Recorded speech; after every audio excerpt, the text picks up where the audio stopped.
six or thereabout, yes. And then she was there for 70 years. She witnessed quite a lot. I mean, for someone that witnessed the Second World War, it says a lot about the history of, especially when you look at how the Commonwealth, nations had evolved. Yes, there could be the story of, uh, colonialism and all of that. But hey, you literally can't talk about the history of this country and not go back to our pre 1960 years. The amalgamation in 1914. It says a lot about our lives and times. And you ask yourself again, every leader is got the show of love, the show of I don't. I'm trying to find the right word right now. I've been so impressive, and you need to just, ask yourself. I said on Saturday, I said I'm not sure the people are mourning. I think they're just trying to, just pay their last respect. She didn't die young. I mean, for someone that died at the age of 96, and she was the queen for 70 years. She survived about 15 prime ministers. Well, it's okay. We just, want to continue to celebrate the lives and the good times of Queen Elizabeth too. It's okay. We hope that in this part of the world, we get to find people that, irrespective of one or two different opinion about their personality, they still command that huge respect, not just, in this part of the world alone, but for worldwide. Okay. May the Lord continue to bless the soul of the Queen. Once again, welcome to the Situation Room on Milan 98.3 FM, the sound of Lagos. Earlier today, I, I went to cover, well, maybe not necessarily to cover, I went to Yakumut, talked about was the fact that INEC is prepared, more prepared than they were in 2015 and 2019. And I think, and I've consistently said that in the last few days, that if you follow the election, especially when it comes to reporting election in this country, having to be on the field, then you understand the fact that yes, our democracy is not where we want to be. I mean, but then we seems to be able to record some level of progress that we can appreciate. It's just the thing we need to be sincere don't happen. But we've had the mid-circuit election, three of them in this year. That's the one in Anambra State earlier in the year, followed by the one in Ekiti State, and the most recently the one that the gubernatorial elections. Yes, the ones that was held rather in Osun State. And for people that covered it, especially for Ekiti and Osun State, a lot of people came out to say, well, it's okay. Bigger, maybe better than what we used to have. Well, it's not enough to generalize. The general election, the presidential election, it's a different ball game. It's something that you have to do simultaneously across 36 states and the FCT. So the pressure is bigger.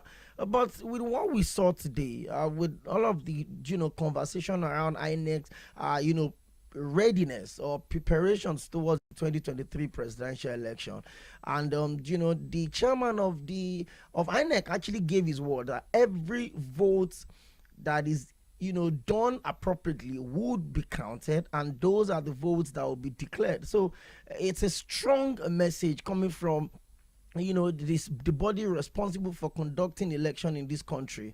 And if you get to hear it from that place, it kind of just calms the whole I don't want, not excitement now, let me say apprehension in respect to the electoral law, the transmission of results. People are already saying the election has been rigged and all of that.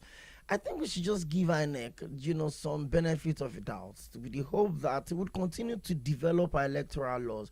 We continue to bring in innovations, technologies into the conversation, especially when it comes to election. People should be able to vote in the comfort of their homes. I mean, if I registered in Lagos, as long as the data captured as long as the machine captured my data, I should be able to vote from every part of the world. I should be able to mail in my vote. I think those are the issues we should look, in the nearest future as regards bringing all of those things into our electoral laws. Independent candidacy. People should be able to come out, irrespective of whether they have political affiliations or not, and put themselves forward to vote or to be voted for. I think those are the new, development I would expect to see in our elections going forward. But we continue to be hopeful. That's okay. A couple of weeks back, the old conversation in respect to the ongoing ASU strike, we thought it was getting to some positive that Sano decided to suspend their own strike, and we're hoping that maybe within the next couple of days, ASU would also do the same. But unfortunately, it's not been the case. The talk about the no work, no pay thing seems to be generating a lot of buzz. And in between that, there was a new election into the Apex Student Representative Body of Nigeria. That's the National Association of Nigerian Students. Well, the election had all of his own talks, ups and downs, how many days they had to use the convention and all of that. Maybe there was a parallel government, emergence of different president. But I will be speaking to the vice president of National Association of Nigerian Students. He just got elected, and his name is Comrade Akinsheye Babatunde Afiz. A lot of people call him Babti. He's the vice president of NANS, vice president external affairs, and he joins us on the show today just to look at, what exactly are they ready to do, or do they want to do right now in terms of interface, in terms of, talking to ASU, talking to the federal government. I remember I had the immediate past president now, Comrade Sunday Ashefo, on the show a couple of times, and, he kept giving up his word. But there's a new sheriff in town. There's a new NANS president now. There's a new NANS executive now. And it looks like they hit the ground running. There's been protests yesterday. Today, the VP said they've been in Ibadan, trying to send the message down to the federal government that they're tired of staying at home. Let me, invite on the show today, Comrade Akinteye Babatunde Afiz. Good evening and good to have you join us on the show today. Hello.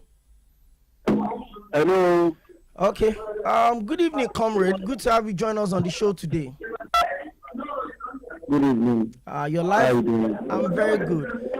Your life on mainland 98.3 FM, and you're welcome to the Situation Room. Okay, thank you very much.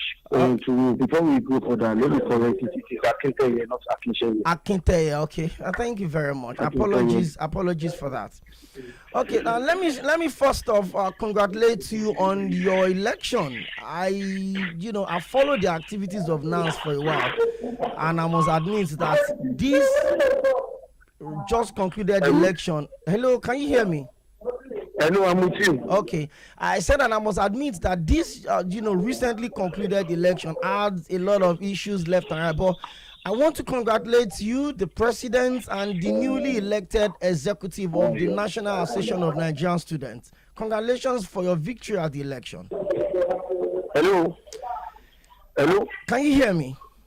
Yes, I'm hearing you. You said the newly elected. I said I'm extending my congratulations to the newly elected executive at the just concluded national convention. Oh, yes, thank you very much. Thank you. We are grateful. Thank you. Okay. Thank you. As had gone on, and there's been back and forth. There's been going up and down. There's been meetings, committees set up by the government to interface with ASU, student leaders left and right. And you've gotten into the seat of power now, and the biggest responsibility for you is certainly, starting well, interfacing with the government and ASU. How do you think all of this will span out? This opportunity to speak, things are demonstrated by people, some bad leaders, like I am happy the country we found ourselves and the type of leaders we have in this country. It is not reasonable to drop out of school. Like this, students are paying federal government students in the infrastructure. We decide to start sitting down with these people, the government. These people will be relaxed. That power or the ability to came out to us, really a lot of intimidation and option. So we just want to appeal to anybody that can continue to keep quiet, and we will continue this battle until we get to address the way you can tap or guns, which is